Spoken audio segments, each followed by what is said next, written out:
ठीक है, endocrine system. ठीक है, आज हम एंडोक्राइन सिस्टम के बारे में बात करेंगे।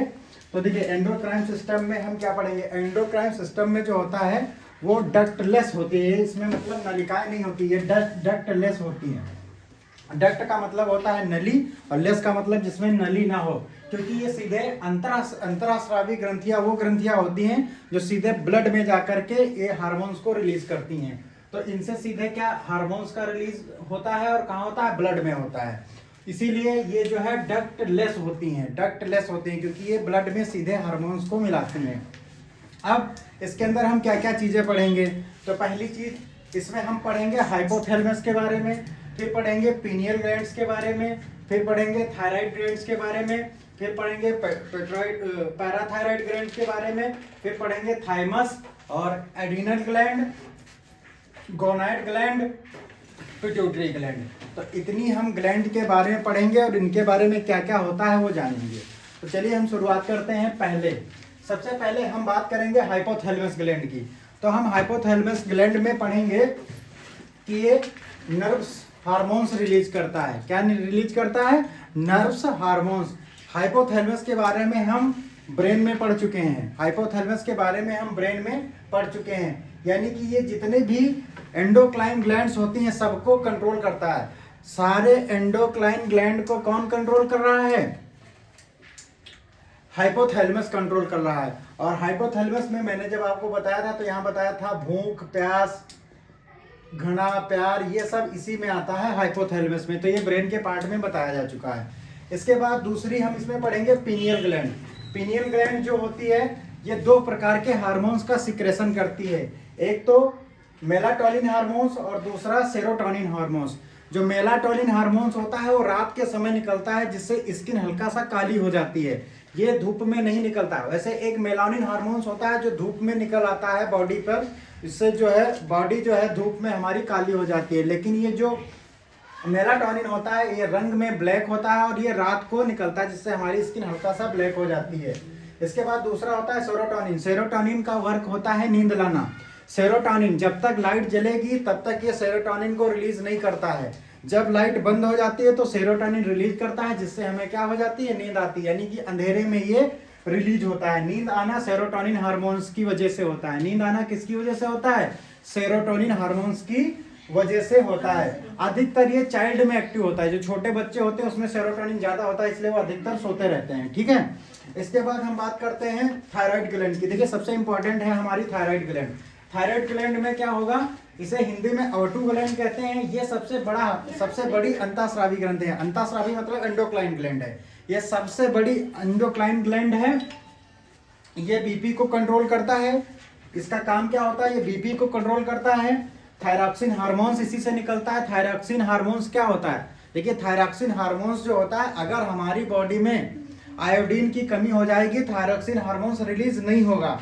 और जब थायरॉक्सिन हार्मोन्स रिलीज नहीं होगा तो हमें एक रोग हो जाएगा जिसे हम ग्वाइटर कहते हैं। समझ में आ रहा है। ग्वाइटर में क्या होता है, यहाँ पर ये कुबर टाइप का निकल आता है गर्दन में। समझ में आ रहा है। तो ये किस हार्मोन्स की वजह से होता है, थायरॉक्सिन हार्मोन्स की वजह से। और थायरॉक्सिन हार्मोन्स किससे बनता है, आयोडीन से बनता है। अगर आयोडीन हमारे बॉडी में कम हो जाएगा तो हमें ग्वाइटर नामक बीमारी हो जाती है जिसे हिंदी में घेंघा रोग कहते हैं। दूसरा होता है सेसिटिज्म, ये बच्चों में पाया जाता है और जिसमें ये बच्चों में ज्यादा होता है। दूसरा होता है माइक्सोडेमा। माइक्सोडेमा एक हार्मोन्स रिलीज होता है थायरॉक्सिन हार्मोन से, जिससे बढ़ता है मोटापा। जिससे क्या बढ़ता है, मोटापा। समझ में आ रहा है, जैसे मोटा भाई का मोटापा बढ़ गया है ना। तो इससे क्या निकलेगा, माइक्सोडेमा। माइक्सोडेमा क्या बढ़ाने का काम आता है, मोटाई बढ़ाने का काम आता है। समझ में आ रहा है। इसलिए कभी जब किसी का वेट कम करना होता है तो डॉक्टर उसको थायरॉक्सिन हार्मोन्स की चेकिंग के लिए भेजता है। समझ में आ रहा है। सबसे पहले थायराइड ग्लैंड चेक करवाता है कि उसका थायरॉक्सिन बढ़ा तो नहीं है। अगर थायरॉक्सिन बढ़ा होगा तो फिर समझ जाइए वो आपका ये जरूर बढ़ा होगा, माइक्सोडेमा हार्मोन्स ज्यादा रिलीज हो रहा है आपकी बॉडी से, इसलिए आपका मोटापा बढ़ रहा है। समझ में आ रहा है। इसके बाद चौथा जो है हम इसमें पढ़ेंगे पैराथायराइड के बारे में। पैराथायराइड क्या होता है, पैराथायराइड को हिंदी में कहते हैं पारा अवटू ग्लैंड। क्या कहते हैं, पारा अवटू ग्रंथि। और इसका काम क्या होता है, ये पिट्यूटरी ग्लैंड को कंट्रोल, इस पर पिट्यूटरी ग्लैंड का कोई कंट्रोल नहीं होता। सिर्फ एक एंडोक्राइन ग्लैंड एक ऐसी है जिस पर पिट्यूटरी ग्लैंड का कंट्रोल नहीं होता है। बाकी जितनी भी एंडोक्राइन ग्लैंड्स होती हैं उन पर पिट्यूटरी ग्लैंड का टोटली कंट्रोल रहता है। पिट्यूटरी ग्लैंड को मास्टर ग्लैंड करते हैं, वो हम सबसे लास्ट में पढ़ेंगे। तो देखिए पैराथायराइड ग्रंथि, इस पर पिट्यूटरी ग्लैंड का कोई कंट्रोल नहीं रहता है और पैराथायरॉक्सिन हार्मोन्स निकालती है। पिट्यूटरी ग्लैंड कौन सा हार्मोन, सॉरी पैराथायराइड ग्लैंड कौन सा निकालती है हार्मोन्स, पैराथायरॉक्सिन हार्मोन्स निकालती है। कौन सा निकालती है, पैराथायरॉक्सिन हार्मोन्स निकालती है। और इसमें क्या होता है, कैल्शियम प्लस फास्फोरस होता है। पैराथायरॉक्सिन हार्मोन्स दो चीजों से मिलकर के बनता है, एक कैल्शियम दूसरा फास्फोरस। अगर हमारी बॉडी में कैल्शियम और फास्फोरस की मात्रा को रेगुलेट करना है तो ये हार्मोन्स जरूरी है। ये हार्मोन्स तब कम स्रावित होगा जब हमारे बॉडी के अंदर कैल्शियम और फास्फोरस की मात्रा क्या हो जाएगी, कम हो जाएगी। ठीक, लास्ट जो 5वें नंबर की है वो थाइमस ग्लैंड होती है ना, इसको वक्ष गुहा बोलते हैं हिंदी में। हिंदी में वक्ष गुहा बोलते हैं और अंग्रेजी में इसको थाइमस ग्लैंड कहते हैं। ठीक है, थाइमस ग्लैंड का काम होता है प्रोटीन और लिम्फोसाइट्स बनाना, प्रोटीन और लिम्फोसाइट्स बनाना। प्रोटीन का क्या वर्क होता है, प्रोटीन का क्या वर्क होता है, बताइए प्रोटीन का क्या वर्क होता है। बॉडी बिल्डिंग, हाँ प्रोटीन बॉडी बिल्डिंग का काम करती है, बॉडी बनाने का काम प्रोटीन आता है। लिम्फोसाइट भी मैं बता चुका हूँ, बताइए लिम्फोसाइट क्या होता है, तुम बताओ लिम्फोसाइट क्या होता है, लिम्फोसाइट क्या होता है बताओ भाई, आप बताइए आप लोग, लिम्फोसाइट्स क्या होते हैं। हाँ, लिम्फोसाइट व्हाइट ब्लड सेल्स में होता है, यानी कि बॉडी से रक्षा करता है, जो बॉडी है हमारी उसको बीमारियों से बचाता है। तो बताओ सवाल हम आपसे पूछ रहे हैं, बीमारियों से बचाने के लिए कौन सा हार्मोन्स होगा, कौन सा एंडोक्राइन हार्मोन्स होगा जो हमें बीमारियों से बचाएगा। तो आप क्या कहोगे, थाइमस ग्लैंड से निकलेगा जो हमें क्या बचाएगा, जो जिसमें क्या बनते हैं, लिम्फोसाइट्स बनती हैं और वो हमें क्या करेगा, बीमारियों से बचाएगा। ये 15 साल तक बच्चों में बहुत ज्यादा होता है, इसलिए आप देखिए 15 साल के बच्चे अधिकतर कहीं भी खेलते रहते हैं, कुछ भी करते रहते हैं, तो उनको बच्चा लिम्फोसाइट्स उनको बचाता है। ठीक है, अधिकतर वो बचते हैं। ठीक है, और उस समय उनका बॉडी बहुत ज्यादा 15 साल तक बनता है बच्चों का, तो उस समय ये ज्यादा एक्टिव रहता है। कौन कौन, थाइमस ग्लैंड, कौन ग्लैंड, थाइमस ग्लैंड। ठीक है, समझ में आ रहा है। इसके बाद हम बात करते हैं 6 नंबर में एड्रिनल ग्लैंड की, सबसे इंपॉर्टेंट है एड्रिनल ग्लैंड। ये सबसे इंपॉर्टेंट ग्रंथ है, हिंदी में इसका अधिवृक्क ग्रंथ कहते हैं, इसको और नाम से भी जानते हैं, 4F भी बोल देते हैं या 3F भी बोल देते हैं।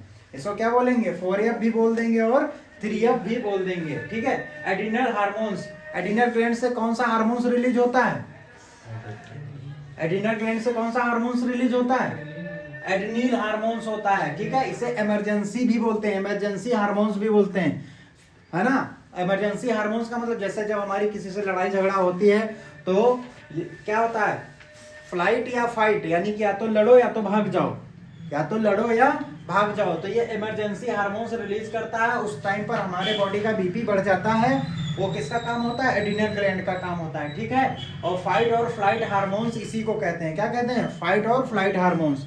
समझ में आ रहा है, क्योंकि उस टाइम पर या तो आप लड़िए या फिर आप भाग जाइए।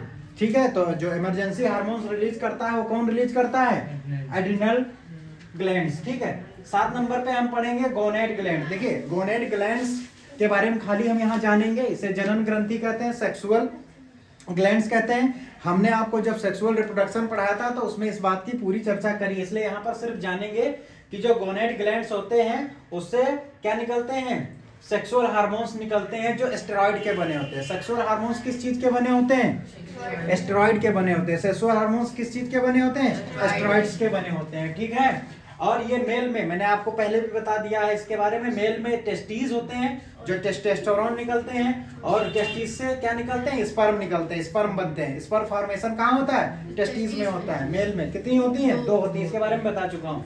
फिर फीमेल की बात करता हूँ, फीमेल में भी ओवरी कितनी होती थी, 2 ओवरी होती थी, एस्ट्रोजन, प्रोजेस्टेरोन और रिलैक्सिन, जिसमें मैं आपको बता चुका हूँ एस्ट्रोजन क्या करता था, पीरियड्स को रेगुलेट करता था। एस्ट्रोजन का काम क्या था, पीरियड्स को रेगुलेट करना होता है, जबकि प्रोजेस्टेरोन का काम क्या होता था, प्रोजेस्टेरोन का काम क्या होता था, जो 9 महीने तक बच्चा रहता है पेट में, तो उसको सुरक्षित तरीके से रखना किसका काम होता है? प्रोजेस्टेरोन का काम होता है। फिर एक रिलैक्सिन होता था, रिलैक्सिन का काम क्या होता था? नॉर्मल डिलीवरी के समय, समझ में आ रहा है? रिलैक्सिन आपकी बॉडी में होना चाहिए, अगर रिलैक्सिन की मात्रा कम हो जाएगी तो नॉर्मल डिलीवरी नहीं हो सकती। समझ गए ना? ये बातें डिटेल से वहां कर चुके हैं। लास्ट और सबसे इंपॉर्टेंट है पिट्यूटरी ग्लैंड। जो पिट्यूटरी ग्लैंड्स होती हैं वो ब्रेन के नीचे होती है। कहाँ होती है? ब्रेन के नीचे, ब्रेन के जस्ट नीचे, यहाँ पर। इसको तीसरी आंख भी बोला जाता है। इसको क्या बोला जाता है? यहाँ पर होती है, बिल्कुल बीचों बीच में। इसको तीसरी आंख भी कहा जाता है पिट्यूटरी ग्लैंड को। और ये बहुत ही छोटी होती है, समझ में आ रहा? देखिए, इससे छोटी होती है पैराथायराइड। पिट्यूटरी ग्लैंड से भी छोटी होती है पैराथायराइड, लेकिन पैराथायराइड ऑप्शन में ज्यादा नहीं आती, इसलिए हम इसको ही बोलेंगे कि ये क्या होती है? छोटी होती है, मटर के दाने के आकार की। समझ में आ रहा है? और ये कहाँ होती है? बीचों बीच में। इसको तीसरी आंख भी बोला जाता है। किसको? पिट्यूटरी ग्लैंड को। पिट्यूटरी ग्लैंड को और एक नाम से जाना जाता है, मास्टर ग्लैंड कहा जाता है, क्योंकि ये सारी जितनी भी एंडोक्राइन ग्लैंड्स होती हैं उनको क्या करती है? कंट्रोल करती है। सारी एंडोक्राइन ग्लैंड को कंट्रोल करती है, इसलिए इसको क्या कहा जाता है? Master gland. हाँ, पिट्यूटरी ग्लैंड को क्या कहा जाता है? मास्टर ग्लैंड कहा जाता है। ब्रेन के नीचे होती है, 0.6 ग्राम होती है। कितनी होती है भैया? 0.6 ग्राम होती है। और ये लिखा है ना, पूरी बॉडी को कंट्रोल करती है। मैंने आपको बताया था ये पूरी बॉडी को कंट्रोल करती है। सिर्फ किसको नहीं कंट्रोल करती है बच्चा? बताइए, किसको नहीं कंट्रोल करती है? एक मैंने यहाँ आपको ऊपर बताया था, मैंने कहा था इसको कंट्रोल नहीं करती है, बाकी सबको कंट्रोल करती है। किसको नहीं कंट्रोल करती है? बताइए, जल्दी बताइए, बोलिए। देखिए, सभी जितनी भी एंडोक्राइन ग्लैंड्स है सबको कौन कंट्रोल करेगा? हाइपोथैलेमस कंट्रोल करेगा। और पिट्यूटरी ग्लैंड जो होती है वो सारे एंडोक्राइन ग्लैंड्स को कवर करती है, जितनी भी एंडोक्राइन ग्लैंड्स होती हैं। समझ में आ रहा है? हमने आपको बच्चा बताया था कि जो पैराथायराइड ग्लैंड है उसको पिट्यूटरी ग्लैंड कंट्रोल नहीं कर पाती है। किसको कंट्रोल नहीं कर पाती है? पैराथायराइड को। सिर्फ पैराथायराइड को छोड़ के बाकी सबको कंट्रोल कौन करता है? Pituitary gland. समझ में आ रहा है? किसको छोड़ के? पैराथायराइड से पिट्यूटरी ग्लैंड बड़ी है छोटी? पैराथायराइड से बड़ी है छोटी? पैराथायराइड ज्यादा छोटी है, पिट्यूटरी उससे थोड़ा बड़ी है। ठीक है, समझ में आ रहा? कहाँ होती है? ब्रेन के नीचे, यहाँ पर बीचों बीच में। ठीक, तीसरी आंख भी बोल सकते हो। मटर के दाने के आकार की होती है, 0.6 ग्राम होती है। कितनी होती है? 0.6 ग्राम। और इसे और किस नाम से जाना जाता है? मास्टर ग्लैंड के नाम से जाना था, क्योंकि सबको कंट्रोल करती है, जितने भी आंतरिक अंग होते हैं, इसलिए इनको मास्टर ग्लैंड के नाम से जाना जाता है। ठीक है भैया? और ये आप समझिए, मास्टर ग्लैंड के नाम से जाना था। अब बच्चा, इससे कुछ हार्मोन्स रिलीज होते हैं। ठीक है, हमने आपको बताया था कि मेन काम पिट्यूटरी ग्लैंड का हमारी बॉडी में है, क्योंकि पिट्यूटरी ग्लैंड बहुत से हार्मोन्स हमारी बॉडी से रिलीज करवाती है। ठीक है, समझ में आ रहा है? जिनका सबका अपना अलग अलग क्या होता है? काम होता है। ठीक है, अलग अलग काम होता है। जैसा समझिए, पहला बच्चा आपका निकलता है TSH। कौन सा निकलता है? TSH। इसका फुल फॉर्म होता है बच्चा थायरॉक्सिन स्टिमुलेटिंग हार्मोन। TSH का फुल फॉर्म क्या होता है? Thyroxine stimulating hormones. Thyroxine stimulating hormones, ये किसका काम होता है? TSH का। थायरॉक्सिन हार्मोन्स बनाने में ये मदद करता है और थायराइड ग्लैंड को एक्टिव करता है। किसको एक्टिव करता है? थायराइड ग्लैंड को एक्टिव रखता है। ये समझ में आ रहा है? दूसरा निकालता है STH। STH का फुल फॉर्म होता है सेमेटोट्रोपिक हार्मोन्स। सेमेटोट्रोपिक हार्मोन्स। और ये क्या करता है? ये बच्चा हमारी बॉडी बनाने में काम आता है। बॉडी का जो विकास होता है, वृद्धि होती है बॉडी का, बॉडी की लंबाई वृद्धि को किसके वजह से होती है? STH के होती है। ठीक, थर्ड आपका होता है LTH। LTH को बोलते हैं लैक्टोजेनिक हार्मोन। LTH को क्या बोलेंगे? Lactogenic hormone. लैक्टोजेनिक हार्मोन का बच्चा काम होता है, ये जो बॉडी में होता है ना, ये मिल्क का फॉर्मेशन करता है। किसका फॉर्मेशन करता है? मिल्क का फॉर्मेशन करता है फीमेल में। ठीक है, इसके बाद बच्चा चौथा आपका आता है ऑक्सीटोसिन हार्मोन। ऑक्सीटोसिन हार्मोन, देखो, मिल्क का फॉर्मेशन कौन करेगा? LTH। लेकिन ऑक्सीटोसिन हार्मोन्स जो होता है वो बॉडी से जो मिल्क होता है उसको बाहर निकालेगा। बाहर किसकी वजह से निकलता है? ऑक्सीटोसिन हार्मोन्स की वजह से होता है। ठीक है, कभी कदार आप देखते होंगे भैंस वगैरह, गाय वगैरह को लोग ऑक्सीटोसिन हार्मोन्स का इंजेक्शन दे देते हैं जिससे उनका दूध निकालने के लिए। वैसे ये गलत है, नेचुरली ये नहीं होना चाहिए। फिर आता है वेसोप्रोसिव। वेसोप्रोसिव क्या करता है, ये हमारी बॉडी में जो यूरिन हो रहा है, जो पेशाब हो रहा है, उसको क्या करता है, कंट्रोल करता है। उसको क्या करता है, कंट्रोल करता है। कभी कभार बहुत ज्यादा पीला गाढ़ा टाइप का पेशाब होने लगता है ना, तो वो इस पर डिपेंड करता है। ठीक है, समझ में आ रहा है कि नहीं, समझ में आ रहा है। तो ये आपका जो था एंडोक्राइन ग्लैंड्स के बारे में पूरे थे, जिसमें मैंने आपको पूरा विस्तार से बताया है। ठीक है, अब हम आपको बात करेंगे मिक्स्ड ग्लैंड के बारे में।